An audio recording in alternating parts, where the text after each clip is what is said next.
the house. All right, let's get it, brother. All right.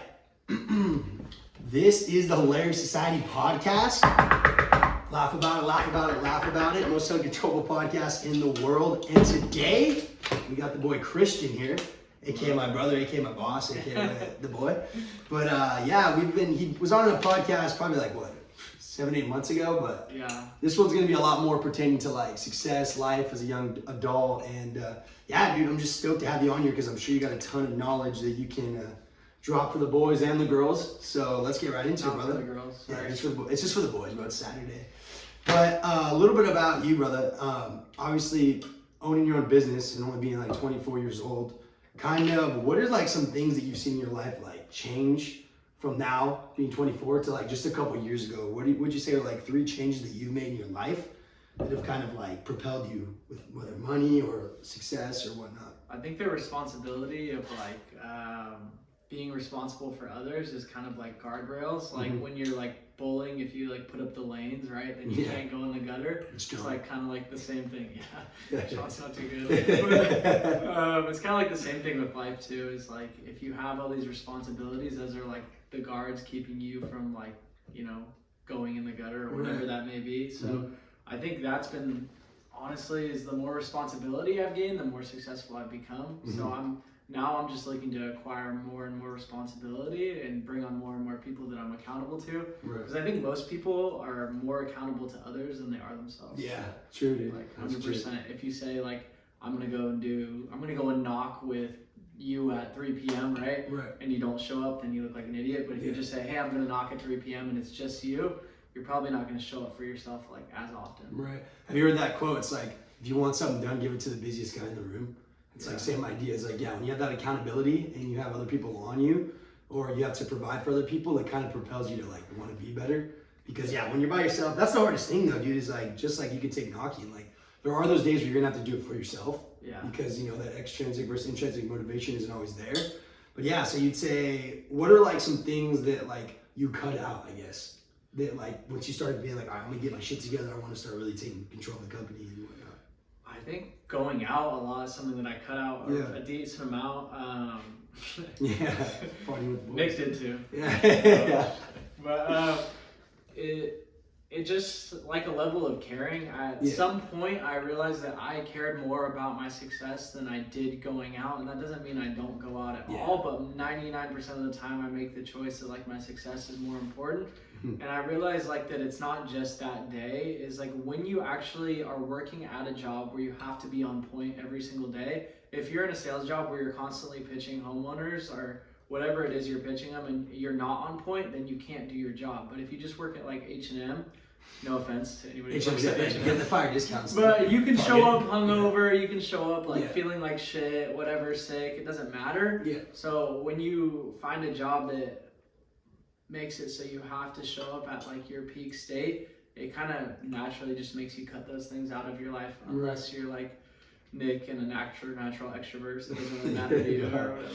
No, that's actually good though, dude, because I think going off that point is, I think momentum's huge too. We've always talked about it off the fucking camera, but like those times where I'm like, you know, hitting the doors every day, going to the gym, going to bed on time, not drinking, right? I feel like my most peak state. Like I'm like the highest level of confidence and self-control that I ever feel.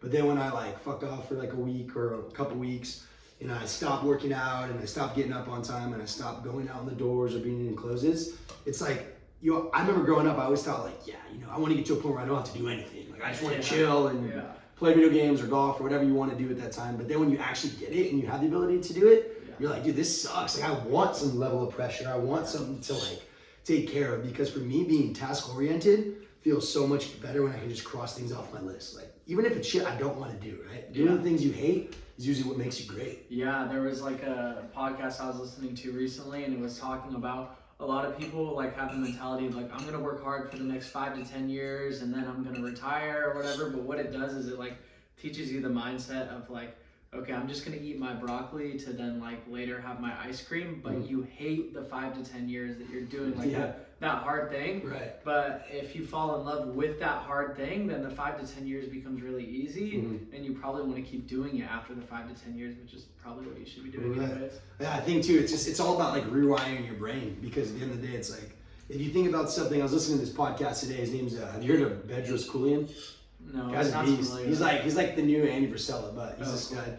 Cody likes him. Yeah. Okay, you know what I'm talking about? Yeah. Shout out Cody Pitts. So he's like doing hard things. Yeah. And so one of the things he talked about though was he said that there's a difference between suffering and just discomfort. And so what he was breaking it down was like people that he was taking the Navy SEALs, which is obviously an extreme, but just to put in perspective, he was saying that when Navy SEALs, the ones that quit are usually ones that are experiencing suffering.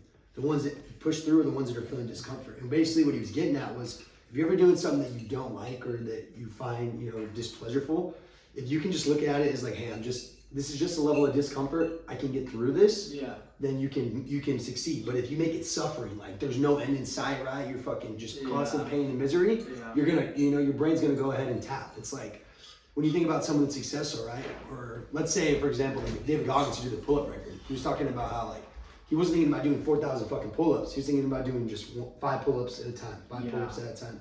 And when you make your goals very short-minded, very narrow, quick achievements, you're able to like take it one step at a time versus becoming overwhelmed. Like if you were like, yo, Christian, you're gonna run this company, you're gonna close over freaking 100 plus deals. You're like, dude, that's a lot. Plus run a couple companies, and start branching out. You're like shit. But if you're like, hey, Christian, today you just need to close 1 deal and maybe recruit 1 person this week, it makes the goal a lot more attainable because you're not so overwhelmed. Yeah, I think if you break it down to like the micro and not the macro of it all, it's easier to take action on something that's like today. Because like me personally, and I think most people are like today oriented. Right. I don't like thinking about like how do I even know what's going to be going on next year? Like, and when people are making goals like a year out or whatever it may be, I think it's great. But like it's just we talk about this all the time. Is if you focus on the input, like your input towards that goal. And that's what you're focused on, then you'll end up hitting the goal like as a result of like an input-based goal instead of output.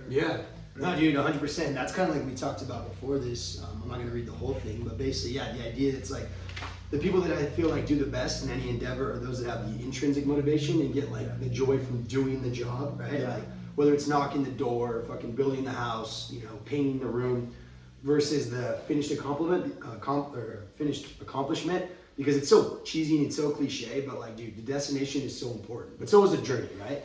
But if you don't like fall in love with the process of doing the day-to-day grind, then you're gonna be like, dude, fuck this. Like Steve Jobs is always talking about like, if you don't love what you're doing, then stop doing it. Do a different profession. Because it's like, why should you do anything that you absolutely hate with no reward in sight for what you're doing every single day? It should be like, cool, I knocked 100 doors and I actually enjoyed getting better and I got 2 or 3 sales out of it.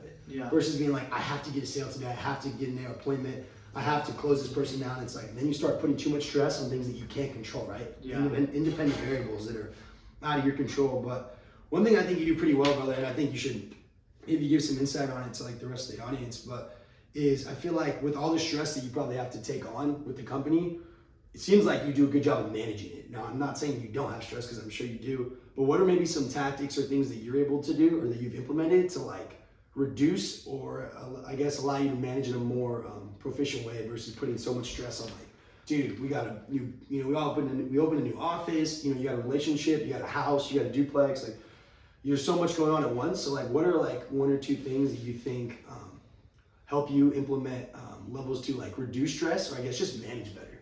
Yeah, I think one thing is just like my daily habits. So I notice if I eat like really heavy meals like throughout the day that I just become lethargic. And when you're like lethargic is you can't even keep your own energy up. And so when somebody else like pushes their energy onto you and like say for example they're trying to grieve or I guess get their stressors off their chest and put it onto you because you can't even handle it because you can't even handle your own stress. And then you end up like lashing out.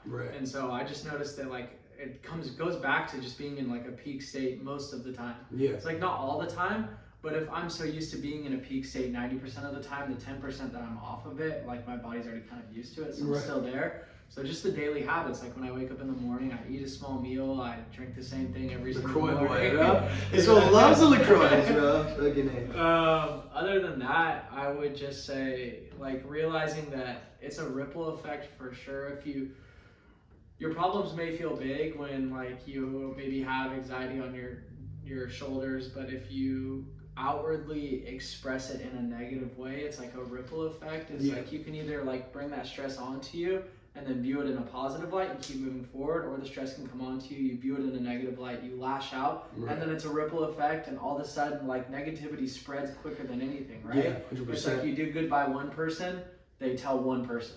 You do bad by somebody, they tell 10 people. Like, you probably heard that phrase. So it's kind of the same thing. Is if you like get this stress put onto you by somebody else or yourself, and you put it onto others, it does have that ripple effect. So I think I'm just definitely conscious of that too. Yes, becoming self-aware, I think that's huge, and that's something that I'm definitely still like struggling with, but trying to get better at. Is like, as you talked about too, it's like the ripple effect of making it a reality, right? Like, if you're having a shitty day, or someone, you know, a close falls through or whatever, someone just cuts you out at the doors, right? And you take that energy and you talk about it, like, dude, today's shitty, right? You're reaffirming, right? When you say something, your brain reaffirms, oh my God, I am having a bad day. And that energy goes on to the next door. Or it doesn't even have to be sales. It can be like, you come home with your friends and then you take it out on them, or you know, take it out on your girlfriend because you're just in a bad mood and you're reaffirming that you're in a bad mood. And then it comes down to like what type of impact, not to get like too deep, but like what type of impact do you want to make on the world as well? Right. Is like, we all know those people in our lives who always have problems. Their problems are due to their problems. Like, it's a compounding effect either way. Right. If you're like spreading positivity like outwardly towards everybody, that's going to compound, and people are going to bring positivity back to you. Right. Like, great things are going to happen in your life, right? But if you're spreading negativity and that's like the energy you're giving out into the world, then like negative things are going to come onto you, and that's going to compound the other way. So, right.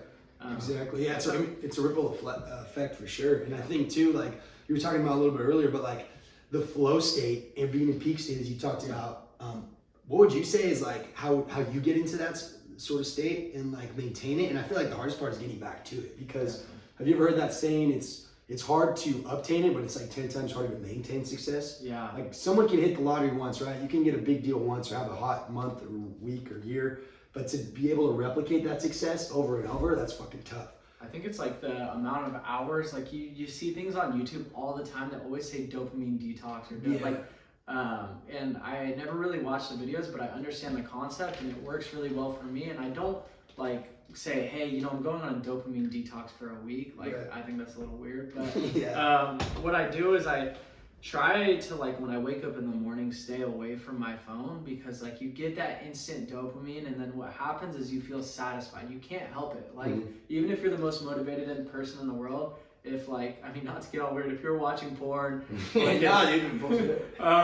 like on your phone all day and playing video games all day, you wouldn't want to go and achieve anything else, because all those things provided you all the satisfaction that you already needed. Like, it's primal at that point. You can't control it. So I'm really conscious of like the things that I take in, and I've taken almost all of those things out of my life, and I noticed there's 100% a correlation between the amount of hours I am on my phone to how effective I am in my day. Right. It's like, if I spend like below, say, 4 hours on my phone on, like, you know, Instagram, obviously phone calls for work, I think those things like have a compounding effect too. The more work that I do, the more of that state that I get into. Right. The more conversation we have here, the more of that state that I get into. Yeah. Like, the more good things you do, the better the state you get into. But sometimes the hardest part for people is there's a little bit of a resistance to get into that state, which is normal. Like with any good thing, it's really hard to start, but easy to quit.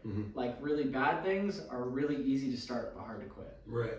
That's a good way to look at it. Yeah, it's kind of cool you brought up the whole like detox or whatever, dopamine detox, because in a similar aspect, like one thing I'm doing this month is like, at least for the first 10 days, like 10-day challenge, is like no gambling, no social media at all, straight up no porn. Can't be doing it. Sorry. That's right. Sorry, brothers. And what was the other one? No alcohol, and then no, I think I'm forgetting one. But whatever. Bottom line is training. Yeah, exactly. Yeah, shut up. No, I'll leave it. But bottom line is that when you're in that state, right? It's like, you're right, because how I like to start every one of my days is with something that I hate. So every morning, my routine's about damn near the same. I get up, I take a freezing cold shower, get out of the shower, I do 100 push-ups and 100 sit-ups, and I make my bed. And like, I fucking hate the cold showers at first, but now after I've been doing it for like 2 years, I actually like them. Because they refresh me, I feel confident, I'm like, cool, I'm doing something that most people aren't doing, right? Yeah. And then, you know, you get a little workout in, and before I open that door, I'm already like have a step on the world. Yeah. So, and yeah, you're 100% right, because all these dopamine hits, whether it's Instagram or porn or chicks, alcohol, right? They're quick. If it's easy to get, it's probably not good for you. Like, have you ever heard anybody say like, oh, I haven't been on my phone that much, like I'm really sad? Like, you never hear anybody say that. You always hear like these amazing stories of people disconnecting, like Jorge Masvidal, like how he made a resurgence in his career was he went on a reality TV show where he was stuck on an island for like weeks at a time, and he like finally had some realizations, because we're like so minimally conscious when we're on our phones, like because we're connected, it's like a second conscious, right? Like on your screen, and so like you start to become what is on your screen as well. So like what you take in is who you are. It's like those corny phrases, like you are the sum of the five people you hang around. But the 5 people you hang around are most likely people that are on your phone. They're not actually people you're like, that you're seeing in person. Right. So then I think it goes back to like, you talk about this a lot too, it's just like watching the right things and changing. Like a lot of the times we go straight to entertainment and Netflix, and then we spend like, you know, an eighth of our life on like literally just watching shows. Is like, if you could change your entertainment to education, and then eventually the education becomes entertainment because you're excited about like becoming successful, then that really makes like a pivotal change in your life. But I feel like a lot of people are probably like wondering like, why do I want to be successful? Or like, why do I want to change all these things to make a bigger impact in my life? Like I can just keep doing the same things, right? Everything will be okay. My parents worked a 9 to 5, like I'll be totally fine. And like the thing is because like, as crazy as it is like inflation will absolutely like crush you. Like it's a weird or like corny thing to talk about, but the dollar is losing value at like 6% at least every single year. So they talked about like living in a city, like a major city like San Diego, New York City, what your parents thought $100,000 was is like you need to make $300,000 today. So Brad Lee talks about it. That's what I was thinking about. Go ahead, Like you're in the rat race until you're making that amount of money. Like you're in the rat race is like you don't have the freedom to make every decision that you want. And if you're there right now, like that's okay. But obviously like the point is to get to that, because like just the way that everything is set up, like it will end up hurting you or your family at that point. And I think if everybody had that urgency, like a lot of the issues that we're talking about today would just fix themselves, because they'd naturally be pointed in the right direction. 100%. I think too, going off of that is like, I thought about like with this job, right? Like I started making more money than I've ever made in my life, right? And like, it's crazy because I thought too, like, dude, if I can make 10 grand in a month, like I'll be set. And then you make that and you're like, fuck, why? I should make 20.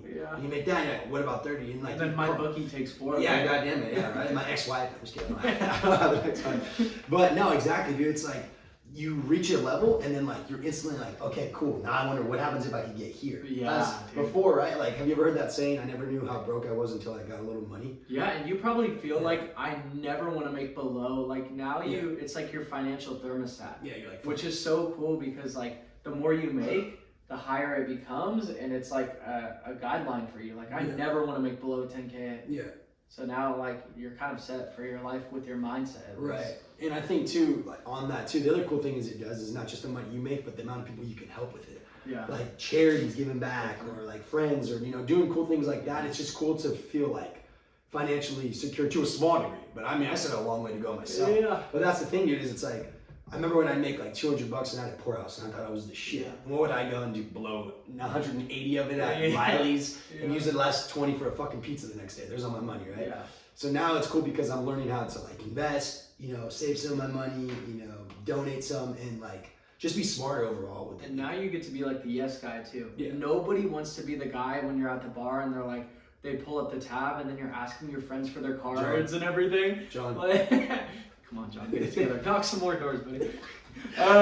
It's like when you're able to say yes to everything, and not everything, you don't let people take advantage of you, but for most things, like that is such a liberating feeling. And if you never get to have that feeling throughout your life, like that honestly is sad. Yeah, you don't get to experience that. And I remember too, like growing up and seeing like just my dad, right, get the bill or whatever, my uncle, and I'm like, dude, that's cool. I want to be there one day, right? And then being able to do that now, like it's nice and it's rewarding, but it's also like, you know, we always talk about, or Max used to talk about it a lot, it's like big check syndrome, right? Like all of a sudden you make some money, and then they're like, it happened to me. We talked about this at the end of April. I was like, you know what, fuck it, like I'm moving. I'm just gonna rack these checks and I'm just gonna sit on my ass. And actually, believe it or not, after 3 weeks, I was actually starting to go crazy because like I was doing good in school, which you guys know how I feel about school. I could care less about it, but whatever. my school was good. I was going to the gym all the time. I was sleeping good. Everything was fine, but I wasn't working, and I like felt a level of like confidence removed because I wasn't out there like getting after it. Do you like socially feel like less able to have good conversations or to make people laugh? Like, do you feel less socially adept to like have a conversation when you aren't working? Yeah, I feel that 100%. Yeah, it's like when I come into a meeting and I haven't knocked in a couple of days, I feel off just speaking at the meeting. Even if I'm not, like, obviously I'm not running it, but if I'm like talking, I'm like, fuck, I'm full of shit right now. Like, you know when you're lying to yourself, right? Have you ever heard Matthew McConaughey? He always says like, no matter who you sleep with at night, we all go to bed alone, right? Because you're alone in your own thoughts. And so yeah, when you're out there getting it, it's like when you're at your most peak state, which kind of ties back into what you said earlier. Dude, and everything, it's compounding, right? Yeah. It's like when you're doing so good in work, then all of a sudden outside of work, your social life is great, your relationship is great, because your level, like your ability to communicate is flawless. Right. Like a lot of the times the things that go wrong in our life are due to miscommunications. And so that's why it's so important to get into sales too. Come work at Home Solar Solutions. I'm never going to shout out, so this is Home Solar Solutions real quick. It's like if you're in a peak state and you know how to communicate with anybody and you know how to change people's minds, as long as you know that you're a good person and your ideas are better for like the world, better for your relationship, better for your family, then like now you have the ability to go and spread those ideas easier, quicker, faster, and like make a better world. But like if you don't know how to communicate, like you're still gonna have to go and sell. Like you're in sales whether you realize it or not. But it's whether you're a good salesperson or a bad salesperson. Everything in life is sales. Grant Cardone, like you think about getting the homies, I did today, but never mind. But like the dishes or like taking the trash out, or your girl wants to eat at Panda Express but you want to go to fucking Domino's, right? Like everything is a sale, right? You want to be sit at this seat, but your classmate wants to sit right here. It's like everything that you're doing is a sale, so you're 100% right. But I think what really like defines people is what you talked about is using it kind of for good. Like check out the 48 Laws of Power. I know this guy just started reading it. It's a great book. I don't know how far into it you are, but the big thing about that entire book is there's a huge difference, even though there's a fine line between manipulation and influence. Like if you're influencing me to do something, it's because the way that they break it down, Bedros Koulian talks about it, is like influence is when you're having someone do something for them that you know is going to benefit them. Manipulation is when you have someone do something for you that's going to benefit you and probably hurt them. So being aware of that, because the better you get at job, the better you get at sales, the easier it is to negotiate and to get people to do what you want. But at the end of the day, it's all about ethics, right? And if you're not getting people to do the things that you want them to do for the right reasons, that's going to help them in their lives, then you're just a scumbag. So being aware of that too is huge, because once you get that, it's like a superpower. You have to be aware of how you use it. And everybody makes mistakes with it too. Like, one thing that like you can say about the human experience is like all of us have told a lie at some point. And like, is lying good? Like obviously not. But then like when you also understand persuasion, like there is going to be a time where like whether it's purposeful or not, like you are probably going to, maybe it's because you were so passionate about something it took you over the edge, right? Maybe you persuade somebody too far and it turns into manipulation. It's just being conscious of it and knowing that like, hey, I made this mistake. But honestly, the thing is like most people won't even get to a point in their life where they're able to have that problem. Like, wouldn't you say that those are probably good problems to have? Like, I'm so good at persuading people that I took it too far, like I need to take it back. Like, versus never being able to that's like a 1% problem, you know? Which is like cool problems to have, but like the thing is most people's problems are like, how am I going to pay for lunch? Or like, how am I going to pay for rent? Or like, I want to go and like live in a house with a beautiful pool and everything, but it's just a dream because like I'm not doing the right things. And I think you just start to, we keep going back to like the dopamine thing, but it's almost like, not to get all conspiracy theory and weird, but it's almost like social media is designed for us to just be distracted just enough and satisfied just enough to not want more. And so if you take those things out of your life, all of a sudden you have all this clarity and vision to see exactly what you want. And then you start to become the person that you want as well. But you're just so fogged and like, it feels like you have foggy glasses on. Like if I'm scrolling through Instagram and I know you go.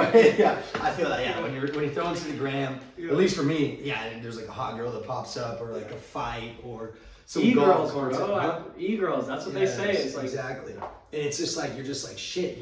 I remember the reason why I deleted it, and I'll go through a little phase where I'll get rid of it for like 5 or 7 days at a time. Because like a great example is I was driving, should never be doing this, but I'm like on my phone, just constantly, just literally like swiping up and down through Instagram. And I remember I put my phone down and I was driving and I literally picked it back up 10 seconds later and checked Instagram again. And I was like, okay, the Matrix, bro. My mind's fucked right now, right? Like, I'm literally addicted to my phone to the point where I just looked at it, which like I'm already driving, bro. That's already sketchy. And I just picked it back up. So then I deleted all my apps for, it's been like 5 days now. But when you're off that, you have to inadvertently spend more time on things that make you better. Doors, podcasting, reading, the gym, anything that, you know, is going to benefit you. Because I always look at it like windshield wipers. Let's say, you know, your windshield wipers got a bunch of rain on it. You got like fucking porn, alcohol, gambling, social media, right? Yeah. And then you have like working out on there too, and let's say podcasting and sales. Well, once you wipe those fucking windshield wipers, all that's remaining, all the bullshit gets wiped away, but what's left is what's really supposed to be there, which is like sales, you know, in my case, everyone's different, whatever floats your boat, but podcasting, working out, you know, getting a strong relationship with people that benefit me in life. But it's hard sometimes to flip those windshield wipers because you get comfortable. Yeah. And the longer down that rabbit hole you go, the harder it is to get the fuck out of it. Yeah, 100%. I agree. I think like having that clear vision definitely helps. I mean, one little thing that I wanted to hit on too is like a lot of people, I think, ask like how to start a business or like, well, talk to somebody and they're like, oh, that's so cool that you started your own business. And like, well, it does feel cool and I guess exciting, is like it's really definitely achievable for like anyone, because sales like runs everything, right? Like let's just use Woodstocks, right? Because it's like down the street. Yeah, Woodstocks pizza. Is like if they didn't sell pizzas or like have a brand or people, like they actually have people that hand out cards outside that sell like, you know, like a discount on a pizza. Yeah. If they didn't have people doing that, they'd be out of business. So then it makes you think like if you want to own a business or have equity in a business, all you need to do is be the absolute best salesperson at that place. And then you go to the owners of Woodstocks and you say, hey, I'm selling more pizzas than anybody. Can I have a share of this place? Right. And what are they going to say? Like, of course they're going to say yes. Like, exactly. It's the same thing with anything. Like if you're a real estate agent, right? If you're the best real estate agent at your brokerage and you came to them and you said, hey, I want a small piece of this business and I'm going to recruit and train people to do the same thing that I'm doing, is like, they would say yes. So you just have to like get really good at something, use it as leverage, and go from there. Yeah, I think too, something that you do pretty good that I've learned since working with you is like, not only is it that you have to be good at what you do and obviously be the best in your fields, but you have to know how to teach others and be able to replicate the success for others, right? Because let's say, for example, you were successful and then like you try to teach me or Jack or Max and we couldn't replicate it, right? Yeah. You're like, all right, Christian's a great, you know, soldier, but he's not a leader, right? And so I think what really elevates people, maybe you could talk about this a little bit, is like learning how every person's different. You're going to teach people differently. They're going to have different strengths, different weaknesses, but how to basically replicate success. Like what are some skills or tools that you use to replicate what you've learned and teach someone else to do the same thing? Well, I think it starts with you have to document what you're good at. So I got really conscious of like when I would do something really well in the home or on the doors, is I would immediately write it down. And then also is like there's not a lot of new ideas in the world. Like I'm not like Elon Musk. Like I didn't create a fucking rocket. Like we just sell solar panels. It's pretty simple. So what I would do is like I mean almost I would say 80% of the ideas that I bring to the table to help people out at home and to like help replicate myself are things I learned from online courses or books. But I'm just learning faster than everybody else, so that they haven't seen that information yet. And then I go and share that information with somebody else and they're like, oh my God, Christian, like, how did you learn this? Or like, thank you so much. Is literally all I was doing was learning quicker than somebody else. Spending more time in it too, that's the other thing. Yeah, it's just like a level of caring.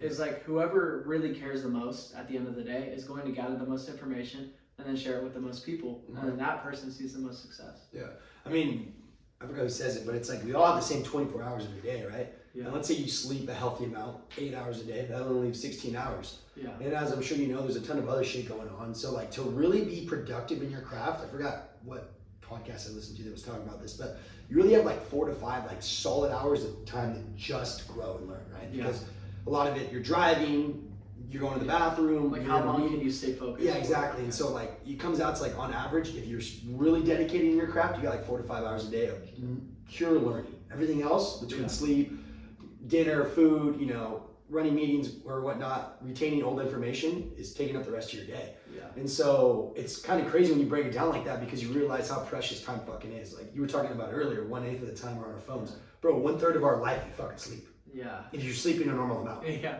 1/3 of your whole life, you're not even fucking I there. heard Steve Harvey saying something like, oh, he's like, I'm going to sleep 1/3 of my life. Yeah. Like, hell no. Fucking A, right? Exactly. And so it's crazy because when you start to look at it like that, it's like, dude, time, and I'm only 20, we're 24. It's like time really starts to fucking speed up. You know? I'm like, start thinking about, you have all the time in the world, but you really don't. Like, but then the question is like, when you're not in the flow state, like, do you still think of those things? Right. Because like that's what gets you off your ass to like go and do things, right? Yeah. So like if you know all those ideas, but then when you're like not in your flow state and you're not feeling good, you're feeling like below average, is like that's like a lot of days, right? That's probably maybe like a fourth or a third depending on like your energy levels. Right.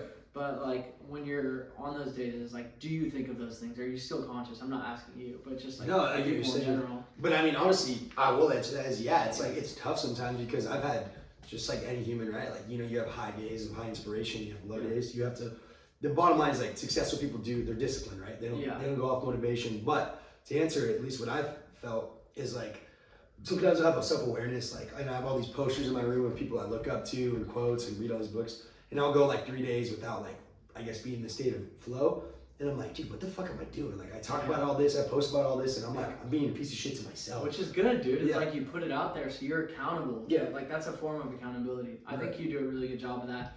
Is like, people are really scared to like say what they're like excited or passionate about because they're scared of judgment from others. And I'm sure there maybe is like some small part, like probably really small because you're the most extroverted person I know, but like that is conscious of the feeling from others. But like you still go out and do it. So like I definitely applaud you for that. For sure, thanks for that. That'll make a difference in the world. I think too is the big thing is like regret. Like I talked about this on my last podcast actually, but like, you know, the one thing that'll drive a man insane is regret, because it's the what if. You can never change the past, right? It's fucking, it is what it is. It's like locked in a box, but you can look at it, but you can't change it. Yeah. And I've had enough regrets in my life, and just little things like football, which I wish I would have like tried harder in, like to get a scholarship or school or maybe a girl or whatnot, right? There's stupid things, but I'm like, I don't want to live with that anymore. So when I think about that, I'm like, even if I look like a fucking idiot, which I've done a million times, right? I've struck out a million times. Yeah. In any aspect. Yeah. 0 for 80. But no matter what it is, I'm like, I'd rather at least make an impression on that person than them know me.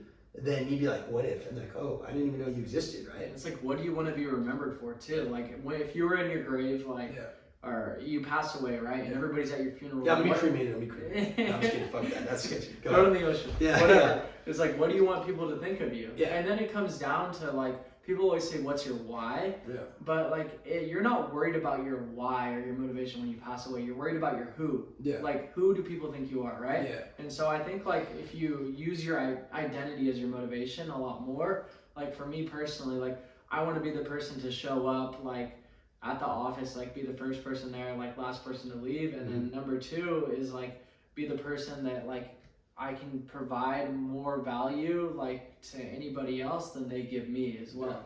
Like I want to be able to give to others, and like just having things like that, like that is my identity, that is who I am. And then you live by that every single day, because your identity doesn't change day by day, but your why or your motivation can. And I think that's like part of the problem. Facts, yeah. It's like being aware of too, like why you're doing it, who you're doing it for. The thing that you told me about when I've had ups and downs and we talked is like, you never realize how many, you told me this before, it's like you never realize who's watching you, right? Yeah. And it's like, I was talking about this the other day, but it's crazy to think about because like, for example, let's say I put an IG post, or when this goes out, right? And we have like, let's say a couple hundred people listen to probably it. 1,000. Yeah, at least. Probably gonna be a million. Anyway, let's say, for example, I don't know, 500 people watch this. Yeah. Of the 500 people, let's say I get feedback from 5 people. Yeah. Does that mean that only 5 people got something out of this? No, there's probably hundreds of more people, right? Only, I don't know what the statistic is for just the average people, but I guess all that matters is success. Dan Pena, I don't know if you know who that is. Yeah. Talks Mr. about, Monopoly. Yeah, literally, dude, $500 billion man. Yeah. He talks about 98% of successful people are introverts. Only 2% are extroverts. And so when you think about it like that too, it's like when you post something, right, and we're very vocal in people, you know, I always try to think like, okay, maybe 10 people like responded to this, but I probably hopefully inspired, 100 or 200 people. Yeah. In the same boat, if I'm talking about all this and then I'm at the bar and I'm getting into fights or getting kicked out, or I'm not being a man of integrity and I'm just being an asshole, it's like, hey, there's a lot of people that watch you do that, Nick, and like they're gonna hold you accountable to that too. So it's like Joe Rogan always says, imagine that there's a camera crew following you around wherever you go. Like how would you act, right? If your kids were to look at your past, like did Christian live, you know, when you were a kid, when you living a life of integrity and honesty and like success, or were you like fucking off? Yeah, that's a really good point. Yeah, I agree. It's just cameraman rolling around everywhere. But yeah, dude, I mean, one other thing too I just wanted to talk about real quick is like, I think you talked about in the beginning, dude, but like a large part of doing it is when you do it for someone other than yourself. Yeah. And shout out to the Delucas, they're like my second family here, but obviously you got your sister, your mom, and your dad. And like life obviously throws you curveballs at times. I know a couple years ago, right? Like there were some things that happened in your family. Yeah. Do you think that like having to step up and be the man of the house also kind of propelled you in a way because like you just have like your family you want to look after and take care of? Yeah, I think so. I've never really like taken the time to like look back and like decipher like why did I do it or like was that the turning point or anything. Yeah. And maybe like someday I'll be able to like look back and like think about those things, but I don't really want to like go back and look at it. Yeah. I guess like for the audience, like give some like a backstory is like my dad was the one who got me into solar, and then he unfortunately like had a stroke 2.5 years ago, and then he's doing well now. He can speak and everything, but he can't work full time. He still like works and helps out with the business and everything. And so I started a solar company like shortly after that, and it was kind of like, dude, it's like the first time I've ever actually talked about it. Yeah. Like when Jesus Christ, I feel like Rudy, dude. Dude, it's all good, brother. It's all good, brother. We're here for you. I've never actually even like talked about it, dude. Shit. Well, hey, dude. If you don't want to, you don't have to. No, it's all good. Like he was in the hospital for like 6 months and he wasn't really able to speak, and so I was like going in and like checking on him and everything. Right. And I think that was like super, honestly, pretty heavy on the motivation side of things. So. Yeah, I mean, to answer your question, like how could you not be motivated by that? For sure, especially like when he led by example and like showed me how to do everything. So I want to like be able to do that same thing for my kids or like people around me as well. Yeah, dude. Well, I mean, I think that's phenomenal too. It's just like, you know, like what's that saying? Like freaking God gives his toughest battles to his strongest soldiers or whatnot. And I think too, back to like what my dad had to go through for me to have my, you know, the life I have, like. And I think at the end of the day, dude, it's just like as hard as that was for you and your family, like, dude, like it fucking propelled you. Yeah. Like you and your relationship with your dad. Like for those that don't know, dude, we went to SolarCon, and this fool Christian over here in front of like 300 fucking plus people won like best pitch of the fucking entire thing in front of Sam Taggart. For those who know Sam Taggart, and then like his dad was there, and like I don't know, it was a cool ass moment, and like watching it come full circle, I had like an aha moment of like, damn, I wonder if Christian. I mean, I know you know, but like how crazy it must be for like your dad Tony to see like, dude, he put all his time and energy into you, and then to see you fucking propel the company like it is, and you guys still get to work together. Yeah, like dude, it's phenomenal. Like most people never get to experience that. So I'm sorry, brother, it was so tough, but I think that like your dad raised a phenomenal man for you to be able to come out as stronger than you started. Yeah, definitely. I have like everything I think I posted after SolarCon. Yeah, like super cool moments speaking and everything. I was like, dude, I have everything to like thank for him. And I know that not everybody like has that person in their life either. Mm-hmm. And so I'm conscious of that. So I want to make sure that like for a lot of people, I'm that person for them too. Yeah. Is like, there's a lot of people I feel like on our team maybe that like almost like a father figure too, like in a weird way. Yeah, dude, no, for sure, 100%. I'm like, I want to be able to like give that back. Yeah. And I know like you do the same thing, like a lot of people. So Hell yeah, dude. Well, I think that's like such a hard part of being a leader at such a young age, right? Is like having that responsibility to have to be there for so many other people when some of them are older than you know what I mean? Yeah. And it's like, it's fucking tough. Like rude dog. Yeah, big Rudy. But I think that's one of the coolest parts about leadership, right? Is like, obviously you don't always expect what life's gonna throw at you, but when you do, like you can either like sit and sulk or like find a way to make, a challenge an opportunity. And yeah, dude, I mean, I think what you did was you took the ball and you fucking ran with it. Because the cool thing about it too, which I always like to talk about, is like, I always say I'm not a monk, and Christian wasn't by any means probably a couple years ago either, but I remember you and me were talking, and I was like, dude, were you always like this motivated and focused on solar and success? And you were like, dude, honestly, no, I remember a couple years ago, I was playing die, I was going out a bunch, And like typical college. Yeah, right? Like you born and raised in Chico, dude. I mean, it's fucking Harvard of the West, baby. And I think that through all that, like you finally hit that point, what we talked about a little earlier, where you're like, dude, I want to change, right? I want to be a better version of myself. Yeah. To ultimately like lead by example. Because like, dude, when I first came to college, bro, everyone knows me. I was a fuck up. Like, Bella would tell me about it. Oh yeah, dude. Blacking out left and right, like trying to get in fight, trying to fight my neighbors. Oh god, I don't know how to go to jail. Yeah. And I don't know. I think you just get to a point where you're like, dude, what the fuck am I doing with my life? Like every night I'm getting drunk. Every night I'm going to bed angry. I don't like the person I'm becoming. And it's like at one point do you decide like parents kind of like enable this like you're an enabler, mom. You're doing this to me now. Like they'll be like, oh, live the college experience. Yeah. And like I feel like if parents were like harder on like that point in your time, like no, dude, go out and like make something of yourself. Like kids would probably do it. Like you know, not that it's like just the parents' fault. Of course, it's like kids are like making that decision. But that's like it's almost not even just a parental thing. It's like a cultural thing. Yeah. It's like I look back and like, dude, if I could have just. I mean, there's this one guy I know in the solar industry. His name's Devin Anderson, and he's my age, and he's made it farther than me. And he just actually sold his sales organization to an EPC, so he's a full installer now. Yeah. And he's farther than me by like a good amount. Yeah. And it's literally just because he started at 18. Yeah. And I'm like, holy shit! Like if I would have just been told like.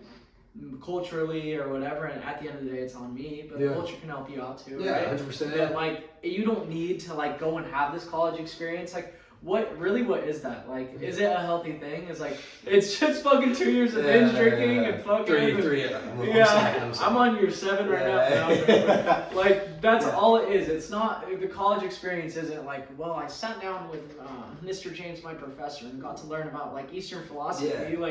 No, you just got fucked up every day. Exactly, dude. Yeah, and like I always say too, is it's like for some, like I think it's super beneficial. Like there's a lot you can learn from it, but for others, they don't know what they want to do. I was like, if you don't know what you want to do, don't fucking go to college, because like you're gonna sit around. Like I got people I know, I'm not gonna name them, but like family, and like they went to school for Nick's sister. No, quit fucking. No, she's the homie. But not her. But other people I know that were like going to school for some time and they didn't know what they want to do, and they would tell me like, dude, learn from me. Like, don't do all this if you don't know where you want to go with it. And I'm like, I appreciate that and I learned from it. But if you do know what you want to do and you have to go to school, go for it. But for me, it's like everyone's wired differently, right? And success is different for every person. Like, have you heard that person? I forgot who was talking about it, but they say like, there's guys in Thailand who lives on the fucking coast in a tent and all he does is surf every day and he's happy as shit. Yeah. But his goal is to be the best surfer possible, right? Yeah. His success and my success are worlds different. Yeah. But if he's being the best version of himself, then all the power to you, right? It's like people want different things out of life. But for me, very similar to you, and I think that's why we get along so great, is like I want to be remembered. I want a legacy. I want to be rich, but not just rich. I want my family to be rich. Yeah. I want to inspire millions of people. I want to have my own business one day. And once you can tap into that and surround yourself with like-minded people that are doing what you want to do, like as I'm sure you know, and you do the same thing, it's like, so you know, surround yourself with people you want to be like. Definitely. I hang around you, my fucking net worth went up, right? Hang around Max, my net worth went up. You know what I mean? Hang around Cody Pitts, my net worth goes up. And then I bring on people like Jack, his net worth goes up. And it's cool because you don't realize in the moment, but like down the road, you're like, oh my God, I started affiliating with these people. Yeah. My money went like this, right? It's not just money. Go ahead. No, back to what you were saying about the guy who was like surfing every day, and you guys have two different passions, but he's just as happy because he's so narrowly focused on something. Yeah. And you're happy because you're so narrowly focused on something. And it comes down to like, so our brains, I was talking about like being primal earlier. It's not like Liver King out here. Yeah, but, dude, I hate Liver King. I was a fraud, man. Yeah. It's like our brains are problem solving machines. And so they're either assessing danger or we're like trying to solve problems to like take us away from danger or whatever it may be. So like if we're just entertained all the time, we are not solving any problems, and that's how you become like sad over a certain period of time, right? Is constant entertainment because it doesn't become entertaining anymore. Yeah. But if you're just always like solving problems constantly, your brain is always working and it's distracted. Like you probably heard the like term idle time is the devil's workshop. Mm-hmm. Like if your brain is not solving problems, it's going to lead like the dopamine hits that you need are you're going to need more and more and more. Right. And unfortunately, the things that give you the most dopamine are probably like the worst for you. Like instant dopamine, instant, right? Yeah. Delayed gratification, you're always talking about that. Definitely. So like that reason that guy's happy is because he's solving the problem every day of how to become the best surfer. The reason you're happy is because you're solving the problem every day of how to become the best salesperson. Right. And so if you just have something to focus on every single day, and work isn't like a chore and like, oh, I live for the weekends. Yeah. Like It's just the key to like a happier life.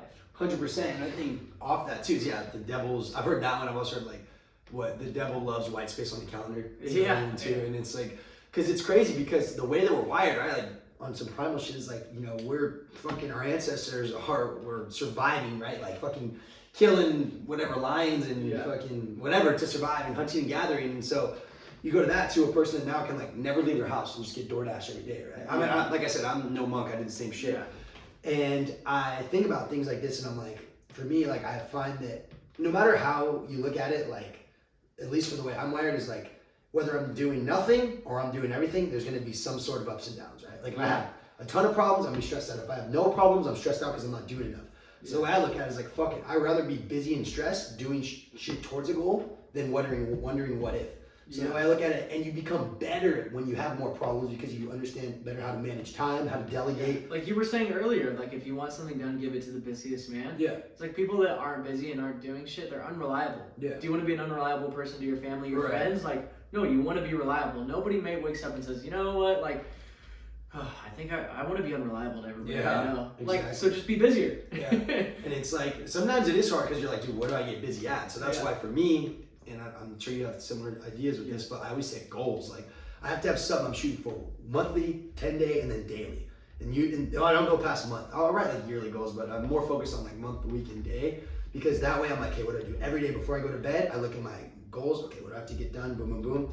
And then I have my like clothes laid out. You know, I have a full set schedule. And if I hit 70% of it, Jordan Peterson talks about this. Talked about it with Jack too. But you know, if you write a list and you hit 70% of it, well, how much fucking better is that than hitting 0, right? Yeah. You also don't. You don't hit 70%. Yeah, it's a voice. How much better is it? Yeah, right. He uses all these crazy terms. But anyway, the bottom line is, it's like you don't want to set goals where it's too easy, right? You don't want to be hitting 100% of your goals every day because then you're not setting the bar high enough. Yeah. You also want to be hitting like 10 or 20% because then you're setting it too high. Yeah. Right? And so with the bottom line, what do you think is like? Sorry to interrupt. No, go ahead. It's like, what do you think is a good goal for somebody who the whole 9 to 5 thing is like it's almost a cliche at this point, but there's no other better way to like label the issue. Yeah. It's like people that live for the weekends, work a 9 to 5, aren't happy with their job, right? A lot of like middle America. Yeah. What do you think is like the best goal for like those people? What should be the first step? The first step? Well, actually, Joe Rogan talks about this. I think the first thing, what I would recommend, like I said, I know as much as anyone else, so take it with a grain of salt. But one thing that I would say is like, first of all, find out what you're passionate about, right? Yeah. So like, for example, let's say, you know, you work a 9 to 5 and you don't like it, you live for the weekend, but you're obsessed with painting. Well, okay, maybe Gary Vee talks about it too. You work 9 to 5. How about from 5 to 7 every day when you get off, start painting, right? Yeah. And see how good you can get at painting. Okay. But Nick, I'm tired, and you know my girlfriend's at home, and she wants to hang out with me. Facts. Well, then I would say have fun, stay miserable, because the way it works is like, bottom line is everyone can tell you what to do, right? You can leave a camel to water, but you can't make it drink. Yeah. But the first thing I would say is you got to figure out something that like makes you happy, right? And obviously the reason why people that hate the 9 to 5, there's some people that enjoy their job. Like I said, there's nothing wrong with some people that do. My parents both work at they love their job. But bottom line is the 9 to 5 is like, if you hate your job and you live for the weekend, the only reason why people live for the weekend is because they hate being at work. It's not that it's fucking Monday. It's that they have a job to do on Monday that they despise. Yeah. So what I would say is find shit that you can do. Monday isn't some national like hate your life. Yeah, it's just the fact that you like think about it. You probably love Mondays. Like I like Mondays. I'm excited, right? Because why? Because you enjoy what you do. Dude, that feels good to say though. Like that you're genuinely excited about it. Like, exactly. No, dude, honestly, I fucking hate you. No, but no, but I do though, right? And the bottom line is like everyone's got shit going on. Sometimes there's like family stuff. You know, I don't know what everyone's situation is, but just for those that are miserable on their 9 to 5 and they don't enjoy it at all, I would say try and find something that you can do daily. It gives you that little hit of dopamine that's positive. Yeah. Not something that's like gonna, you know, like bad for you, but like maybe that's going to the gym after, or maybe that is watching your favorite show. But the bottom line is, even that, like we talked about, is gonna lead to a dead end road. You gotta find something that's really gonna fulfill you in life. And maybe your bottom line is like, dude, all I wanna do is provide for my family. I hate my job, but I wanna provide for my family. Okay, Grant Cardone talks about this. Then get great at your fucking job. As much as you hate it, become the best at it then. And you do. Typically, people don't dislike things that they're great at. Yeah. Like, I feel like I'm great or good, whatever you would want to call it, at sales. Yeah. And it's a hard job. It's probably like one of the hardest, like mentally taxing. It's not really physically taxing. Yeah. But like, I'm good at it, so I like it. Like, yeah. It would be the same thing if you were in the NBA. Like, do you think LeBron James hates basketball? No. Like, he fucking loves it because he's like, Right now he's beating the Warriors. I hate his hairline. That would probably be the case. Yeah. Like if whatever. I think to go off that too, this is like such a huge point that I feel like a lot of people miss. Okay, yeah, sure you love sales, you're good at it, but there was one day where Christian Deluca sucked at it. Definitely. But you didn't fucking quit and you stuck with it. There was one day, sure, LeBron James at BC has always been good at basketball. Yeah. But was LeBron James as good as he is now than he was 20 years ago? Yeah. No, it's what people forget, right? Is people are rewarded in public what they practice hours alone. Have you heard that one? Yeah. It's like the amount of hours That's you put in to get great at things takes so much more time than someone will ever fucking know, right? Yeah. So the thing is, like, for people that are like, dude, Christian's 24, owns his business, got a fire Tesla, got a house or two, and just you're doing great, right? But the bottom line is, people are like, oh, I wish I could have that, and it's like, you can have that, but are you willing to put the work in to get there? Definitely. Because like when we always have a new hire and like everyone gives them their piece of advice, I always tell the new hire, I don't know what everyone else is telling you, you're gonna do good, but you're gonna suck at the beginning. Yeah. Just embrace the suck. No, you're not gonna be good. If you don't quit, like, you will make it. And people have this skewed version of reality too, and like,